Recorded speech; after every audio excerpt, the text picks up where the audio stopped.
Hello friends, welcome to our channel. நாம் இன்றைக்கி பார்க்க போகிறது பேங்க் செக் எப்படி மிஸ்டேக்கே இல்லாமல் ஃபில் பண்ணுறது தான்.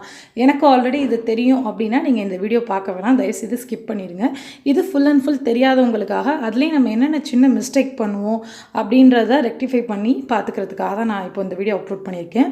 ஸோ வாங்க எப்படின்னு பார்ப்போம். இப்போது நம்ம செக்கு இது கனரா பேங்க் செக்கு. நீங்கள் எந்த பேங்க்காக இருந்தாலும் எல்லா செக்குமே இதே மாதிரி தான் இருக்கும். ஸோ பேன்ற இடத்துல நீங்கள் யாருக்கு கொடுக்க போகிறீங்களோ அவங்களோட நேம் எழுதணும். ஃபார் எக்ஸாம்பிள் நீங்கள் உங்களுக்கே கொடுக்க போகிறீங்களா இருந்தால் செல்ஃப். இப்போ இது நான் தான் எடுக்க போகிறேன். ஸோ எனக்கு ஏன்னா நான் செல்ஃப்னு போட்டுருவேன். இதே நீங்கள் யாருக்காவது கொடுக்க போகிறீங்கன்னா அவங்களோட நேம், இப்போ பிரியா, ராமு, அந்த மாதிரி யாருக்கு நீங்கள் கொடுக்க போகிறீங்களோ அவங்களோட நேம். இப்போது நம்ம இந்த இடத்துல டேட் கொடுத்துருப்பாங்க. ஸோ அங்கே டேட் ஃபில் பண்ணிடுங்க. நீங்கள் என்ன டேட் கொடுக்குறீங்களோ அதை ஃபில் பண்ணிடுங்க. நான் ஃபார் எக்ஸாம்பிள் ஒரு 2ஆம் தேதி கொடுத்துருக்கேன். ஸோ அதை ஃபில் பண்ணுவோம்.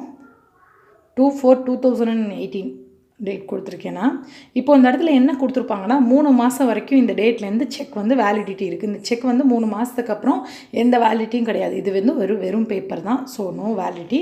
இந்த இடத்துல அமௌண்ட் நம்ம ஃபில் பண்ணணும். எப்படின்னா நம்பர்ஸில் ஃபில் பண்ணணும். என்ன நான் ஒரு அமௌண்ட் போடுறேன்னா 1000 போட்டாமல் 1020 போடுறேன். ஸோ எப்படி அதை எழுதுறதுக்காக நான் இந்த மாதிரி போடுறேன். நல்லா அந்த அமௌண்ட் எந்த பாக்ஸ் எங்கே ஆரம்பிக்குதோ கரெக்டாக அங்கேருந்து ஸ்டார்ட் பண்ணி நீங்கள் போடணும். ஸோ அதே மாதிரி இந்த இடத்துலையும் கரெக்டாக எங்கேருந்து அந்த முடியுதோ அதுலேருந்து ரொம்ப ப்ராப்பராக ஸ்டார்ட் பண்ணி இப்போ 1020 rupees அப்படின்னு சொல்லிட்டு நம்ம எழுத போகிறோம். இது நீங்கள் எவ்வளோவா இருந்தாலும் 500 இருந்தாலும் 2000 இருந்தாலும் எதாக இருந்தாலும் நீங்கள் வேர்டிங்ஸில் இப்படி தான் எழுத போகிறோம். ஸோ அந்த 1020 நான் எதுக்கு எடுத்திருக்கேன்னா, நம்ம ரேண்டமாக எழுதி காமிக்கிறதுக்காக தான் நான் இப்போ அந்த மாதிரி எழுதியிருக்கேன். இப்போ 1020 rupees ஒன்லி. ஓகேயா, ஒன்லின்னு போட்டுட்டு இந்த இடத்துல நீங்கள் பிளாங்காக இருக்கும் இல்லையா, இந்த இடத்துல ஒரு லைன் மாதிரி போட்டு விட்ருங்க. ஏன்னா நமக்கு அமௌண்ட் அவ்வளோதான். ஸோ யாராவது தவறுதலாக கூட இது நம்ம செக் ஓகே நம்மளே எடுக்க போகிறோம். அதே மாதிரி இந்த மை செல்ஃப் கிட்டேயும் என்ன நேம் எழுதி முடிக்கிறீங்களோ அந்த இடத்துல பிளாங்காக இருக்கிறத லைட்டாக ஒரு 2 லைன் போட்டு விட்ருங்க. இந்த இடத்துல உங்களோட சிக்னேச்சர். ஸோ கீழே போடக்கூடாது, மேலே அவங்களே கொடுத்துருப்பாங்க எபோன்னு. ஸோ இந்த இன்டூ மார்க் இருக்க இடத்துல உங்களோட சிக்னேச்சர் போடணும். அதுக்கப்புறம் பார்த்தீங்கன்னா இந்த 1000 அப்படி நம்ம இங்கே ஆரம்பிக்கிறதும் ஓரத்தில் தான் ஆரம்பிக்கணும். அதே மாதிரி இதுவும் ஓரத்தில் தான் ஆரம்பிக்கணும். ஏன்னா யாராவது இன்னொரு நம்பரை போட்டு இந்த இடத்துல ஃபில் பண்ணுறதுக்கு சான்ஸ் இருக்குது. ஸோ இந்த இடம் நீங்கள் நல்லா கவனமாக பார்க்கணும்.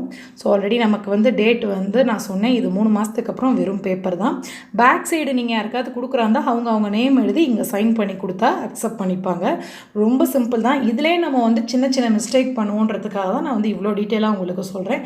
பட் இது தெரிஞ்சிருந்தாலும் நம்ம இதில் சில பேருக்கு தெரியாமல் இருக்கும். இது ஒரு ஆளுக்கு யூஸ் ஆனால் கூட எனக்கு ரொம்பவே சந்தோஷம் தான்.